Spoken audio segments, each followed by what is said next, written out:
সে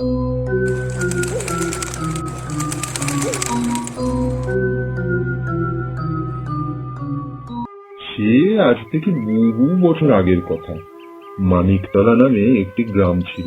সেখানে ছিল এক প্রভাবশালী জমিদারের রাজ। তার নাম হরিচন্দ্র সেন। পশু শিকারী ছিল তার অন্যতম শখ। রোজ ভোর হলেই সে ও তার বন্ধু অরুণ যেত শিকারে।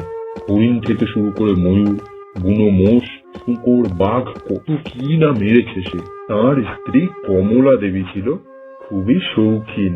সাজগোজ, গয়নাগাটি ছিল তার খুব শখের। জমিদারের বাড়িতে বহু বছর ধরে কাজ করত তার এক বিশ্বস্ত রাঁধুনি। নাম তার রায়চরণ প্রসাদ। সে তার বয়স্ক মা বাবার সাথেই থাকতো সেই গ্রামে। রায়চরণ রোজ ভোরে জমিদারের শিকারে যাবার আগেই সমস্ত খাবার তৈরি করে নিত। বাড়ির সকলেই তাকে নিয়ে খুবই খুশি ছিল। একবার জমিদারের বাড়িতে এক অনুষ্ঠানে রায়চরণ নানা পদ রান্না করে সকলকে তাক লাগিয়ে দিল।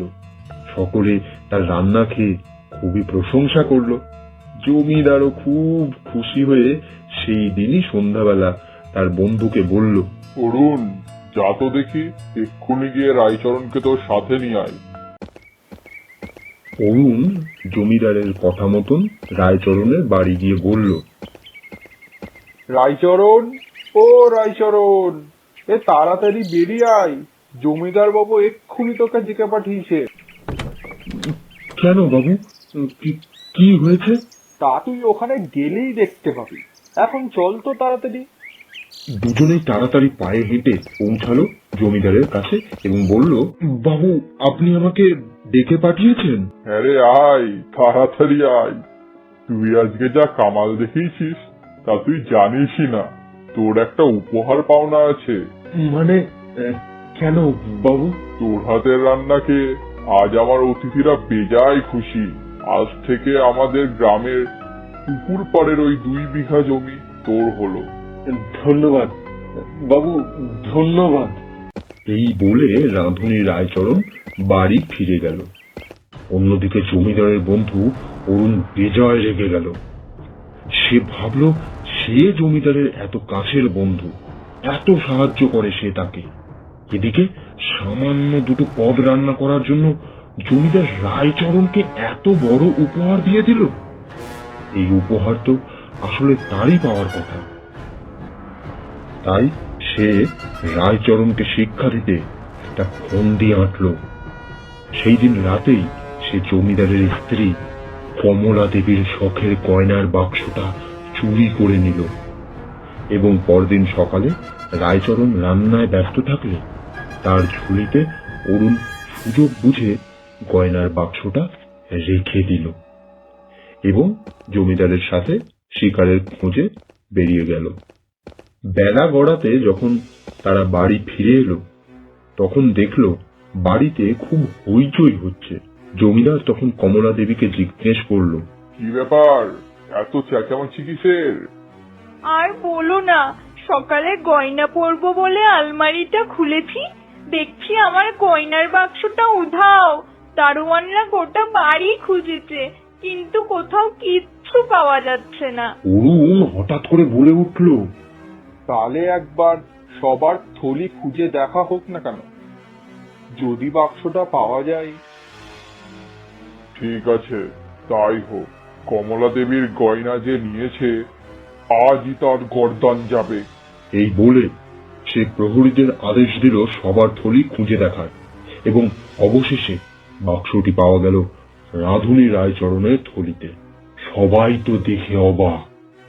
রায়চরণ, তুই শেষমেশে তোর বউঠানের গয়না চুরি করলি, আমার বিশ্বাসের অপব্যবহার করলি তুই। আজই তোর গর্দান যাবে। না না না না বাবু, আমি এই কাজ করিনি। কোথাও একটা ভুল হচ্ছে। আমাকে মারবেন না, আমার বাড়িতে বৃদ্ধ মা বাবা আছে। কিন্তু সেদিন কেউই রায়চরণের কোনো কাকুতি মিনতি শোনেনি এবং সেই রাতেই জমিদারের আদেশে 2 প্রহরী মিলে রায়চরণের গর্দন কেটে ফেলল এবং তার শেষ কৃত্যটুকু করা হয় না। জমিদার জানতো না এর ফল কি হতে পারে। এরপর কয়েকদিন পেরিয়ে যায়।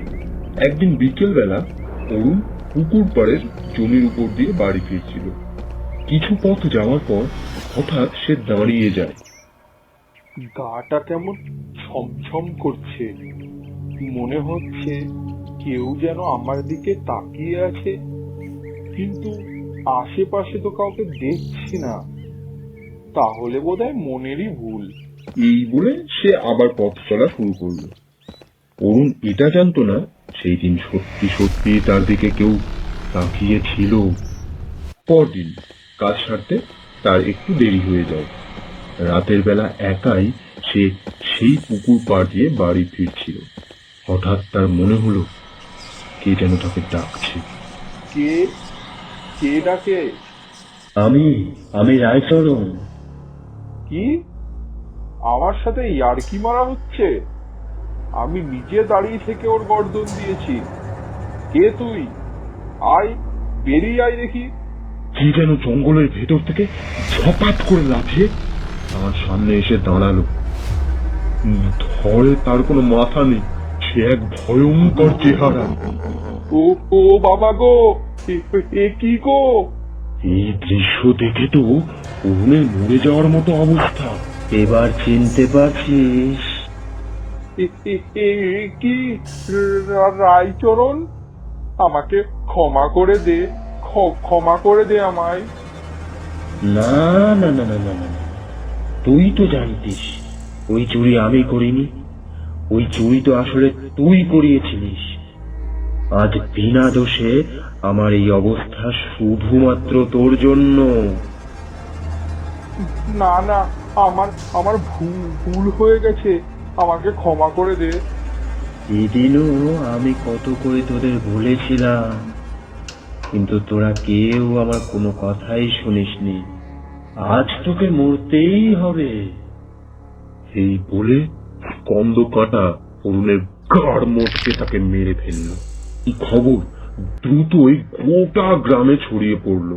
জমিদার এই কথা শুনে তার প্রহরীদের বলল, শুনলাম অরুণের ঘাড় নাকি মটকেছে ওই স্কন্দ কাটা, আর সেটা ওই পুকুর পাড়েই। তোরা শিগগির গিয়ে দেখ তো কথাটা সত্যি কিনা। আমার কিন্তু খুব ভয় করছে। ওখানে যদি সত্যি স্কন্দকাটা থাকে, ও যদি আমাদেরও মেরে ফেলে। হ্যাঁ রে, আমারও তো খুব ভয় করছে। হাঁটতে হাঁটতে তারা পুকুর পাড়ে সেই গাছের সামনে এসে দাঁড়ালো আর বলল, এ কই রে, কে আছিস? সামনে বেরিয়ে আয়। আয় শিগগিরি। এই শুনে স্কন্দ কাঁটা হঠাৎ তাদের সামনে এসে হাজির হয়ে বলল, সামনে তো আমাকে আসতেই হবে। এবার তো তোদেরই পালা। এই দেখে ভয়ে তাদের মুখ শুকিয়ে গেল। তারা বলল, এ তো রায়চরণ। হ্যাঁ, তোরা যেভাবে বিনা দোষে আমাকে মারলি, আজ তোরা তারই শাস্তি পাবি। এই বলে স্কন্দ কাঁটা এক কোপে প্রহরীর গলা কেটে দিল। আর এক প্রহরী কোনো ক্রমে প্রাণ হাতে নিয়ে জমিদারের কাছে এসে সব জানালো। আমরা তো ওকে বিনা দোষে শাস্তি দিইনি, ওর কর্মের ফলই পেয়েছে। চল তো ওখানে গিয়ে দেখি ব্যাপারটা কি। এই বলে জমিদার ও প্রহরী আবার সেই গাছের নিচে এসে দাঁড়ালো এবং স্কন্দ কাঁটা ওদের দেখা দিল। জমিদার তখন বলল, তাহলে আমি যা শুনছি সব সত্যি? তুই একে একে সবার গর্দান দিচ্ছিস? হ্যাঁ, এবার তোদেরই পালা। তোদেরও তোদের কর্মের ফল তো পেতেই হবে। মানে তুই দোষ করেছিলিস আর তারই শাস্তি পেয়েছিস? তখন স্কন্দ কাঁটা তার সাথে ঘটে যাওয়া সব ঘটনা জমিদারকে জানায়। জমিদার তখন বলে, আমার ভুল হয়েছে, আমাকে ক্ষমা করে দে। আমি অজান্তেই এই অপরাধ করে ফেলেছি। তুই বল, তুই কি চাস? কিসে তুই সন্তুষ্ট হবি? তখন স্কন্দ কাঁটা ভেবে বলল, আমার বাড়িতে আমার বয়স্ক মা বাবা আছে, তুই তাদের দায়িত্ব নিস। সময় মতন সমস্ত আনাজ যাতে তাদের কাছে পৌঁছে যায়। আর এতদিন তুই বহু পশু হত্যা করে এসেছিস, বিনা দোষে তাদের মারা বন্ধ কর এবার, এবং আমার কৃতকার্যের ব্যবস্থা কর, যাতে আমি মুক্তি পেয়ে এই গ্রাম ছেড়ে চলে যেতে পারি। এই শুনে জমিদার তার কথায় সম্মতি জানালো ও রায়চরণের কথা মতন কাজ করলো, এবং কৃতকার্যের শেষে রায়চরণ মুক্তি পেয়ে গ্রাম ছেড়ে চলে গেল। গল্পটি কেমন হয়েছে তোমরা কমেন্ট বক্সে অবশ্যই জানাবে। আর এই রকমই আরও গল্প শুনতে চ্যানেলটি সাবস্ক্রাইব করে পাশের বেল আইকনটা প্রেস করে দিয়ে আমাদের পাশে থাকবে। ধন্যবাদ।